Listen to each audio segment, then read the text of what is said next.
Assalamualaikum warahmatullahi wabarakatuh. Alhamdulillah, salatu wassalamu ala nabiyyina Muhammadin wa ala alihi wa ashabihi wa man tabi'ahum bi ihsanin ila yaumiddin. Amma ba'd. Ikhwani fillah, akhwati fiddin, azani Allah wa iyyakum. Kita lanjutkan bahasan kita tentang sifat-sifat seorang dai ya.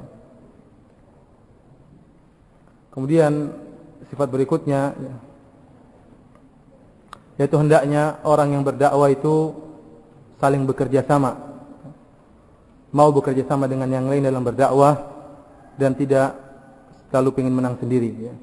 Karena kita dapati sebagian dai ya, sebagian ustadz yang mungkin karena ilmunya tinggi atau yang lainnya atau merasa ilmunya tinggi tidak mau bekerja sama dengan ustadz-ustadz yang lain yang menurut dia ilmunya lebih rendah daripada dia. Padahal belum tentu. Kemudian mungkin yang lebih jadi permasalahan lagi jika dua orang ustadz berkumpul, dua-duanya maunya sama-sama jadi pemimpin, jadi mudir ya. Jadi mudir. Nah, ini repot, dua-dua ingin jadi pemimpin, tidak mau ngalah di mana yang lain, tidak mau diperintah antara satu dengan yang lainnya. Oleh karena itu Allah Subhanahu wa taala berfirman, "Wa ta'awanu 'alal birri wat taqwa." Hendaknya kalian saling tolong-menolong dalam al-birr wat taqwa, dalam kebaikan dan ketakwaan. Rasulullah sallallahu alaihi wasallam tatkala mengutus Mu'adz bin Jabal dan Abu Musa al-Asy'ari ke Yaman, apa kata Rasulullah sallallahu alaihi wasallam kepada mereka berdua?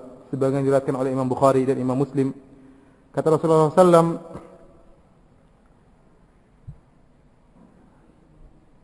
"Basyira wa la tunaffira. Yassira wa la tu'assira. Tatawwa'a wa la takhtalifa."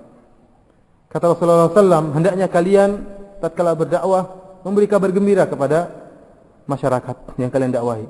Jangan kalian menyampaikan tunafir, membuat masyarakat lari. Jangan. Sampaikan perkara-perkara yang baik dan jangan buat mereka lari. Yassira wa la tu'assira. Mudahkan perkaranya dan jangan susah menyusahkan masyarakat. Sampaikan dengan cara yang baik, mengabarkan bahwa Islam itu mudah. Wala tunafira, jangan kalian buat mereka lari. Wala tu'assira, jangan kalian buat mereka kesulitan. Wa tatawwa'a wala takhtalifa, dan hendaknya kalian saling taat mentaati, wala takhtalifa, dan janganlah kalian saling menyelisihi. Para ulama di antara Imam Nawawi tatkala menjelaskan kenapa Rasulullah SAW mengatakan basyira wala tunafira. Cukup Rasulullah SAW mengatakan beri kabar gembira dan jangan buat lari. Rasulullah tatkala mengatakan berilah kabar gembira, kemudian Rasulullah ikuti dengan penekanan sebaliknya, itu jangan membuat mereka lari. Demikian juga mudahkanlah dan jangan buat sulit. Saling mentaatilah kalian dan jangan saling berselisih. Kenapa? Agar mereka senantiasa demikian. Jangan hanya sama-sama saling mentaati pas senangnya saja ya. Tatkala dalam kesulitan kemudian saling menjauhi ya. Jangan. Oleh karena itu Rasulullah SAW tekankan hal ini. Dengan demikian maka para dai yang berdakwah hendaknya mereka bekerja sama dan saling memahami satu dengan yang lainnya. Seorang harus paham bahwasanya teman yang berdakwah dengan dia juga memiliki kelebihan dan juga memiliki kekurangan. Janganlah dia hanya melihat kekurangan temannya saja. Tatkala dia hanya melihat kekurangannya temannya saja, dia merasa tinggi, merasa dirinya lebih daripada temannya tersebut. Bisa jadi memang ilmunya lebih tinggi, namun mungkin temannya lebih semangat bekerja. Bisa jadi ilmunya lebih tinggi, namun temannya itu akhlaknya lebih mulia. Oleh karena itu, dia harus melihat kelebihan yang terdapat temannya. Dan kemudian mereka pun berjalan berdakwah bersama-sama. Lihatlah bagaimana Abu Musa al-Asy'ari dan Mu'adz bin Jabal. Sama-sama seorang sahabat dan sama-sama alim. Nah, meskipun demikian Rasulullah SAW masih mengingatkan mereka berdua. Hendaknya kalian saling taat mentaati dan jangan saling berselisih. Kita tahu kerjasama itu akan memudahkan banyak perkara. Orang-orang kafir saja kalau kerjasama mereka mantap, maka mereka bisa mendapatkan tujuan mereka. Mereka bisa mencapai kepada tujuan mereka. Bagaimana dengan dakwah? Merupakan pekerjaan yang sangat penting, yang sangat tinggi nilainya di sisi Allah Subhanahu wa taala. Maka hendaknya bekerja sama dan kurangi perselisihan di antara kita. Terutama masalah-masalah ijtihadiyah, masalah-masalah yang masih bisa berbeda pandangan ya. Ada permasalahan-permasalahan yang memang tidak bisa ijtihadi, ada nasnya. Ini tidak boleh diselisihi. Namun di sana ada permasalahan-permasalahan yang masih berbeda pandangan antara seorang ustadz dengan ustadz yang lainnya, antara seorang ulama dengan ulama yang lainnya. Pada permasalahan-permasalahan seperti ini maka hendaknya kita berlapang dada. Jangan kita memaksakan pendapat. Karena kalau kita memaksakan pendapat maka akan pecah. Yang seharusnya kita tidak boleh pecah gara-gara permasalahan ijtihadiyah, namun karena memaksakan pendapat akhirnya pun terpecah dan akibatnya sangat buruk. Yang menjadi korban masyarakat. Menjadi korban orang awam yang tidak ngerti. Jadi kubu yang sana, kubu yang sini, bantah-bantahan, gontok-gontokan, enggak ada manfaatnya. Kalau memang ini permasalahan ijtihadiyah, ya sudah. Bukankah kalau mereka berdua atau para dai tersebut masih di atas akidah yang benar, masih di atas manhaj yang benar, maka buat apa ribut, buat apa ramai, buat apa saling gontok-gontokan, buat apa saling bersuudzon? Hendaknya husnudzon kepada saudaranya. Kalau saudaranya nampak melakukan kesalahan, maka hendaknya dia berhusnudzon. Jangan dia langsung suudzon. Karena suudzon itu dari setan yang mengimla dia, menyampaikan saudaramu melakukan demikian karena ingin dan itu dan ini dan seterusnya. Oleh karena ikhwani fil azani Allah wa iyyakum, kerjasama dalam berdakwah merupakan perkara yang penting. Antum bisa coba, misalnya antum berorganisasi, ya, tidak perlu organisasi mungkin dengan nama, tidak perlu, yang penting tidak mesti harus ada namanya ya. Yang penting antum berjalan beberapa orang kemudian berdakwah di kampung misalnya. Harus mau disuruh, antum bagian misalnya hubungi ustadz, antum bagian sebarkan undangan. Oh, enak sekali kamu bagian, saya yang kadang-kadang seperti itu. Ya. Sudah semuanya kerja, kalau jadi pahalanya kan bareng-bareng. Antum kalau ibarat antum bagian ayam, saya bagian nasi, ya mungkin marah. Enggak, ini masalah pahala. Antum bagian manggil ustadz, antum pintar ngelobi, maka antum hendaknya yang hubungi ustadz. Saya pintar naik motor, makanya saya bagian pasang pamflet, ini ada daurah sana sini ya. Dan macam-macam kerjasama seperti itu akan memudahkan dakwah. Adapun kalau disuruh merasa tinggi ini yang sulit. Apalagi misalnya sama-sama kuliah. Misalnya di teknik kimia, satunya IP-nya 4, satunya IP-nya 2,3. Terus yang IP 2,3 ini nyuruh, kamu nanti bagian nyuruh kamu siapa dibandingkan saya? Hanya timbul keangkuhan. Seperti ini tidak bisa berjalan dakwah kalau model seperti ini. Kita tunduk kepada teman kita bukan karena dia lebih pandai dari kita, bukan karena Allah Subhanahu wa taala. Buat apa kita tunduk sama manusia? Kita tunduk kepada dia dalam rangka untuk dakwah, untuk berdakwah di sisi Allah Subhanahu wa taala, di jalan Allah Subhanahu wa taala. Oleh karena itu hendaknya kita berpikir jauh. Jangan sampai yang jadi korban masyarakat tatkala para dai berikhtilaf, saling gontok-gontokan, saling tahdzir mentahdzir, yang jadi korban masyarakat. Betapa banyak masyarakat yang masih syirik. Dia terjadi gempa, syiriknya semakin ramai. Mbah ini masih banyak keramaian kesyirikan di mana-mana. Kemudian sibuk permasalahan-permasalahan yang faedahnya kurang.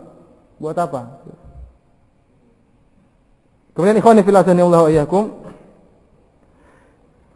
di antara sifat berikutnya yaitu hendaknya seorang tatkala menyampaikan harus menimbang-nimbang maslahat, ya. Menimbang-nimbang maslahat. Jangan berarti ini ilmu, ini agama, maka harus disampaikan, tidak mesti. Kalau mudaratnya besar, maka jangan disampaikan. Oleh karena itu Ali radhiyallahu taala anhu pernah berkata, hadithun nasa bima ya'rifun. Hendaknya kalian menyampaikan kepada manusia sesuai dengan nalar mereka. Aturiduna ayyukadzaballahu wa rasuluh, apakah kau berkehendak Allah dan Rasulnya didustakan? Kemudian juga bahkan meskipun hadis, meskipun ayat, kalau yang bisa menimbulkan mudarat maka ditunda. Bukan kita tidak menyampaikan sama sekali, kita tunda sampai waktu yang tepat. Ibnu Mas'ud radhiyallahu taala anhu mengatakan, "Ma anta bimuhadditsin qauman haditsan la tablughu uquluhum illa kana li ba'dihim fitnah." Tidaklah engkau menyampaikan sebuah hadis yang tidak sampai nalar mereka, maka akan timbul fitnah di sebagian mereka. Sebagian orang ini kan hadis ini, kenapa kan kita sampaikan saja? Orang baru ngaji, baru sudah masalah isbal yang dibahas. Orang belum ngerti ngerti ini, sudah masalah jenggot yang dibahas. Masih banyak perkara nanti. Baru datang sudah bahas masalah yang benar, gerak-gerak jari atau garingnya lurus. Mau gerak-gerak, mau enggak lurus, enggak gerak, masih ada perkara yang lebih penting daripada itu. Bukannya kita tunda, tidak, bukannya kita lalaikan, tidak, kita akan bahas. Namun ada waktunya. Kita harus melihat mana yang lebih penting. Oleh karena itu Rasulullah SAW, apa dakwah beliau? Dakwah beliau tatkala Abu Sufyan ditanya oleh Herakl, tatkala bertemu dengan Herakl, kata dia, apa yang didakwakan oleh Muhammad?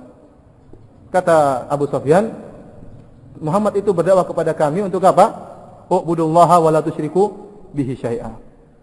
Hendaknya kalian beribadah kepada Allah saja dan tidak berbuat syirik sama sekali. Kemudian dia menyebutkan beberapa akhlak yang mulia seperti ati atau am, ya.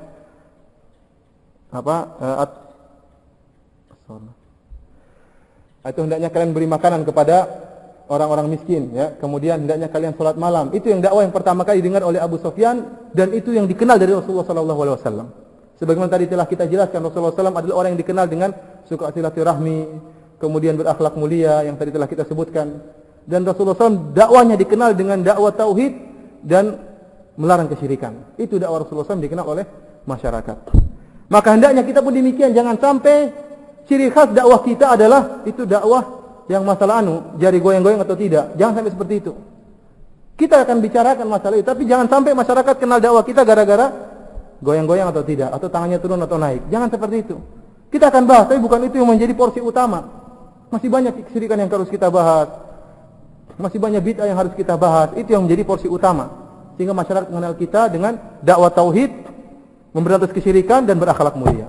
Kalau kita bisa seperti itu, berarti itulah dakwah yang dikenal oleh Rasulullah sallallahu alaihi wasallam, dari Rasulullah sallallahu alaihi wasallam. Kalau dakwah kita ternyata cirinya bukan itu, cirinya bukan tauhid dan cirinya bukan akhlak yang mulia, berarti cara kita berdakwah telah keliru. Tidak bisa menempatkan mana yang lebih utama daripada yang kurang utama. Semuanya utama, namun ada yang lebih utama yang harus kita sampaikan.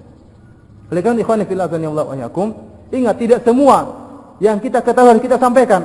Tidak semua hadis yang kita ketahui harus kita sampaikan. Terkadang hadis tersebut bisa menimbulkan keraguan bagi seorang. Orang baru masuk Islam, langsung antum kabarkan, sungguhnya Islam terpecah menjadi 73. 70 neraka. Ngeri sekali, masuk Kristen saja selamat. Ada seperti saya waktu di Irian, banyak orang Kristen.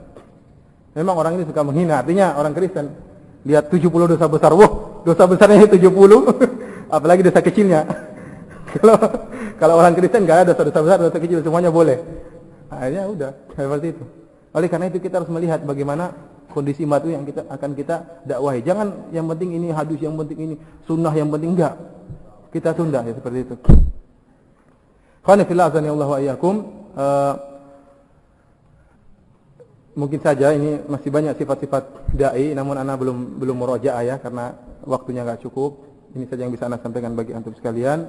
Sebelumnya ana ingin menyampaikan bagaimana dakwahnya Nabi Yusuf alaihissalam ya. Bagaimana dakwahnya Nabi Yusuf alaihissalam tatkala beliau di penjara. Kita ketahui bersama bahwasanya Nabi Yusuf alaihissalam ya di penjara karena beliau mempertahankan diri dari terjerumus ke dalam fitnah ya. Tatkala dia warawadathu allati huwa fi baitiha an nafsihi wa ghallaqatil abwab wa qalat haytalak qala ma'adallah. Tatkala permaisuri seorang raja yang merayu-rayu beliau ya, karena ketampanan beliau ya, dikatakan bahwasanya Nabi Yusuf waqtiya syatral jamal, beliau diberikan setengah ketampanan ya. Setengah ketampanan itu buat siapa? Nabi Yusuf alaihissalam ya. Antum berapa bagian saya tidak tahu ya. Intinya sangat ganteng dan sangat tampan. Kemudian akhirnya sang wanita permaisuri ini ya, namanya juga wanita ya, tiap hari lihat Yusuf, lama-lama juga kesemsem ya, lama-lama akhirnya juga tergoda dan mulailah dia membuat makar, membuat rencana untuk menjebak Nabi Yusuf alaihissalam ya. Dia pun merayu-rayu Nabi Yusuf dan mengunci pintu-pintu dikunci. Oleh karena itu para ulama mengatakan ujian yang dihadapi Nabi Yusuf adalah ujian yang sangat berat, ujian yang sangat berat. Yang seorang jika dia berada di ujian tersebut mungkin dia tidak akan selamat. Bayangkan Nabi Yusuf, kita sebutkan beberapa ujian yang dihadapi oleh Nabi Yusuf. Pertama, beliau adalah seorang pemuda.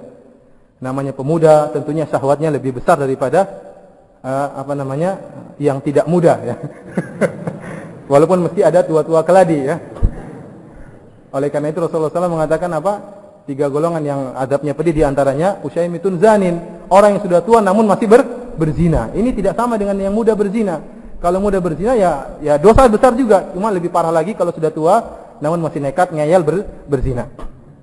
Pertama beliau muda. Yang kedua beliau sangat tampan ya. Sangat tampannya luar biasa. Tentunya orang jelek sama orang tampan berbeda. Kalau orang jelek ingin ganggu cewek mungkin enggak pede dah. Mau nyuit-nyuit enggak ada yang noleh. Tapi kalau tampan, gagah, perkasa, tentunya dengan lirikan mata saja para wanita sudah mabuk kepayang ya. Intinya seperti itu. Sehingga beliau tampan tentunya punya pede untuk menerima rayuan sang wanita. Bahkan mungkin intinya seperti itu. Yang ketiga, beliau gharib. Beliau itu orang asing. Tidak sebagaimana tidak tinggal dekat, kata itu beliau dari Palestina pindah ke Mesir ya, tatkala dimasukkan dalam sumur kemudian dijual, akhirnya beliau pergi ke Mesir. Dan orang yang gharib, yang asing tidak sama dengan orang yang tinggal di kampungnya sendiri. Orang yang tinggal di kampungnya sendiri kalau menyuri malu, kalau ketahuan gimana? Nanti malu sama tetangga, bikin malu keluarga. Kalau maksiat itu malu, akhirnya nyurinya di kampung sebelah ya. Nyurinya kampung sebelah atau nyolongnya kampung sebelah, ngerampoknya yang penting tidak bikin malu di kampung sendiri ya. Demikian Yusuf alaihissalam. Kalau dia bermaksiat, maka tidak ada yang tahu. Siapa yang tahu? Tidak ada yang tahu, dia sendiri aja yang tahu. Kemudian yang berikutnya, yang keempat, sang wanita ini adalah wanita yang sangat cantik jelita, ya enggak? Namanya permaisuri, namanya raja, enggak mungkin milih cewek sembarangan.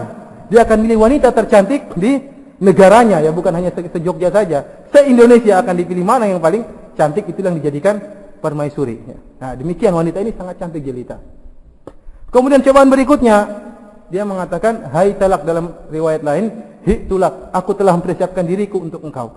Artinya apa? Sudah cantik, kemudian dia maca, sehingga cantikan dipoles dengan kecantikan, jadi super kecantikan. Luar biasa yang dihadapi oleh Yusuf alaihissalam. Berikutnya lagi, diancam, kalau kamu nggak mau, bakalan masuk penjara. Bayangkan, sudah cantik luar biasa, kemudian ngancam mengancam Nabi Yusuf. Dan Nabi Yusuf tatkala itu juga sudah ada hasrat, sebagaimana kata Allah Subhanahu wa taala, walaqad hammat bih wa hamma biha. Dan sungguh sang wanita sudah berhasrat, sangat ingin kepada Yusuf, wa hamma biha. Dan Yusuf juga sudah bergejolak hatinya ya, juga ada rasa ingin. Karena namanya manusia biasa. Namun kalau bukan karena petunjuk Allah Subhanahu wa taala, tentu beliau tidak selamat ya. Akhirnya beliau pun bayangkan cobaan yang begitu berat. Kemudian apa? Wa ghallaqatil abwab. Pintu-pintu ditutup ya. Bukan satu pintu, berapa pintu? Banyak pintu-pintu. Kalau kita rumahnya kecil-kecil, pintunya cuma 2. Pintu depan, pintu WC. Kalau itu pintunya banyak, masuk lagi masih ada pintu lagi, masih ada pintu lagi. Akhirnya apa? Jauh dari tidak akan ketahuan orang. Susah masuknya gimana, masih terus. Namun akhirnya tersembunyi, sangat tersembunyi. Akhirnya apa? Yusuf alaihissalam dengan tegarnya, karena lebih memilih janji Allah Subhanahu wa taala, akhirnya beliau bisa menahan diri beliau ya. Cobaan yang dihadapi Yusuf itu sangat luar biasa ya. Akhirnya inti ceritanya ini bukan intinya beliau akhirnya di penjara tatkala para wanita, bayangkan ya, anak lanjutkan aja sedikit. Akhirnya apa? Sang wanita pun, Yusuf lari, demikian sunnahnya seorang kalau terjebak dalam posisi yang bisa buat dia tergelincir dalam kemaksiatan, hendaknya dia lari, menjauhi tempat kemaksiatan. Kalau antum tahu, antum di hadapan internet tidak bisa tahan, pingin coba-coba ya. Ada gambar ini, pingin bahayanya timbul macam-macam. Saya pingin tahu kayak apa sih? Oh, kayak gini tuh. Ini antum jangan ke internet, atau ke internet bawa teman antum yang bisa sehingga antum malu kalau ingin buka-buka seperti itu. Kalau antum sendiri jangan. Terkadang setan datang, Anda apa-apa. Kan antum ingin tahu maksiatnya seperti apa ya. Itu tidak apa-apa kalau seperti itu. Hanya buka internet, oh kayak gitu. Oh kayak gini. Gitu dan gini ya. Akhirnya seperti itu. Antum jauhi tempat kemaksiatan. Yusuf alaihissalam tatkala dalam keadaan berbahaya dia pun lari. Akhirnya dikejar oleh sang wanita. Dikejar oleh sang wanita. Akhirnya sampai terkoyak jubah belakang beliau. Tiba-tiba datang suaminya. Mendadak langsung apa? Wanitanya sangat luar biasa cerdasnya. Ma jazaa'u man arada bi ahlika su'an illa ayyusjana aw adzabun alim. Tatkala sudah kejebak seperti itu, sang wanita langsung berpikir, ya suamiku, menurutmu apa balasan orang yang ingin berbuat jelek pada istrimu? Kalau bukan diberi azab, di penjara. Maksudnya cerdas gitu, dalam keadaan terjepit biasanya kita kan bingung ngomong apa. Tapi dia langsung cerdas, langsung dia balikkan tuduhannya. Dia itu ingin berbuat jelek sama saya, wahai suamiku, apa yang kau lakukan? Ibarat orang lagi nyuri kedondong, naik pohon, kemudian ketangkap sama pemilik kedondong. Ngapain kamu? Cari layangan. Buat apa? Buat rujak. Ketahuannya layangan kok buat rujak. Ini seperti itu. Namun sang wanita ini luar biasa, langsung dia balikan perkaranya.